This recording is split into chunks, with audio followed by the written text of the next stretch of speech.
రుచి ప్రజాపతితో పితరుల సంవాదం. సౌనకాది మహామునులారా, మార్కండేయ మహాముని క్రౌంచిక మహర్షికి ఒక సందర్భంలో పితృస్తోత్రాన్ని వినిపించాడు. దానిని వర్ణిస్తాను, వినండి. ప్రాచీన కాలంలో రుచి ప్రజాపతి మాయా మోహము నుండి విడివడి, నిర్భయుడై, ఎక్కువ జపతపాలన చేస్తూ, కర్మలను గావిస్తూ, తక్కువ నిద్రిస్తూ, నిరహంకార భావనతో గొప్ప నియమబద్ధ ఆధ్యాత్మిక జీవితాన్ని ఈ పృథ్వీపైనే గడపసాగాడు. క్రమంగా అగ్నిహోత్రాన్ని, గృహస్థాశ్రమాన్ని పరిత్యజించి ఒక పూటే భోజనం చేస్తూ ఒంటరిగా తిరుగుతుండగా పితృదేవతలతనికి దర్శనమిచ్చి ఇలా అడిగారు. వత్స, నీవింకా వివాహమెందుకు చేసుకోలేదు?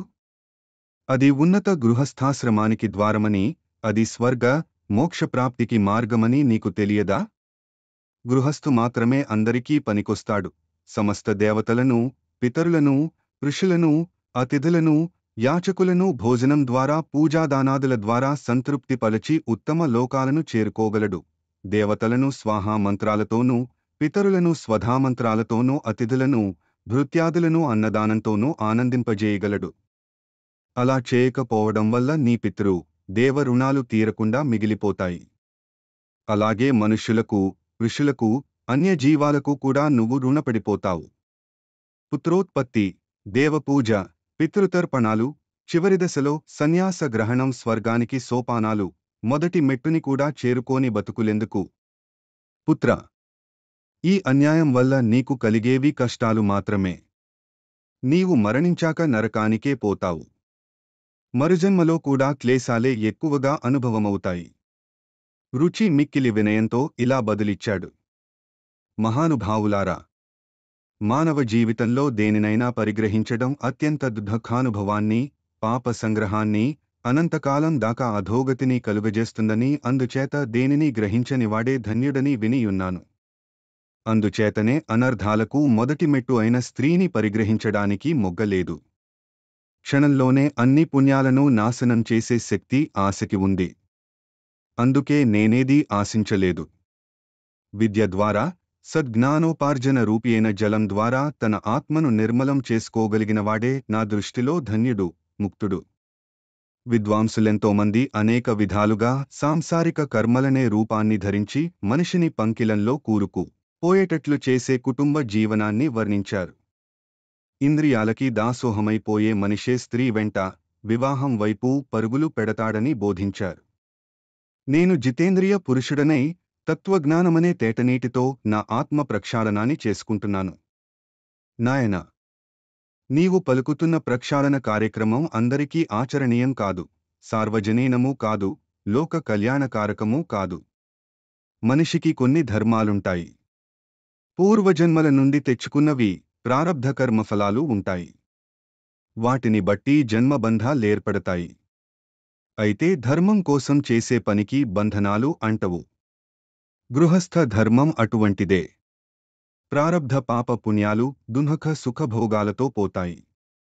నీవు చెప్పిన విద్వజ్జన ప్రవచిత ఆత్మ ప్రక్షాళనం ఆ సుఖదుఃఖ అనుభవముల ద్వారా జరిగిపోతుంటుంది.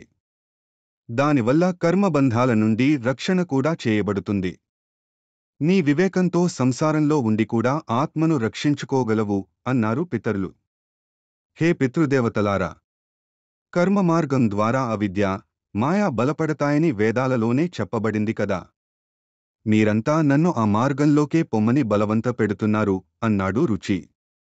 నాయనా, కర్మ ద్వారా అవిద్య పెరుగుతుందనే మాట అసత్యం కాదు, కాని విద్యావంతుడవడం కూడా ఒక కర్మే కదా. మాయను, అవిద్యను విచ్ఛిన్నం చేసే విద్య కూడా సంసారంలో భాగమే కదా. సజ్జనులెప్పుడూ శాస్త్ర ప్రతిపాదితములైన విహిత కర్మలను ఉల్లంఘింపరు. వారికి వాటి ద్వారానే మోక్షం ప్రాప్తిస్తుంది. ఎవరి కర్మను వారు చేయాలి. అలా చేయని వారు అధోగతి పాలవుతారు.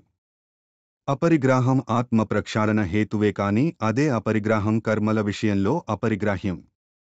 అయినా ఒక స్త్రీని పరిగ్రహించి ఆమెను ఉద్ధరించి నీవు ఉద్ధరింపబడుతున్నావు కదా. వంశాన్ని అభివృద్ధి పనచి, యజ్ఞయాగాదులను చేసి, దానధర్మాలను నిర్వర్తించిన వాడే నిజమైన మనిషి, వానికి నిజమైన తోడు, నీడ స్త్రీయే. నువ్వు వివాహం చేసుకోక వంశాభివృద్ధిని అరికట్టి పాపంలో కాలిపోతున్నావు. అవిద్య విషంతో సమానమని విద్వజ్జనులు నీకు చెప్పారు కదా. కాని ఆ విషం కూడా మానవునికెన్నో విధాల ఉపయోగపడుతోంది కదా. కొండొకచో ప్రాణరక్షణ కూడా చేస్తున్నది. కాబట్టి కర్మల వల్ల అవిద్య, మాయ ఏర్పడినా వాటిని పటాపంచలు చేసే కర్మలున్నాయి. వాటినే నువ్వు చెయ్యి పెళ్లి చేసుకో. గృహస్థాశ్రమంలోకి అడుగుపెట్టు అని బోధపణచారు పితృదేవులు. మెత్తబడిన రుచి, పితరులారా. మీ మాటను జవదాటలేను.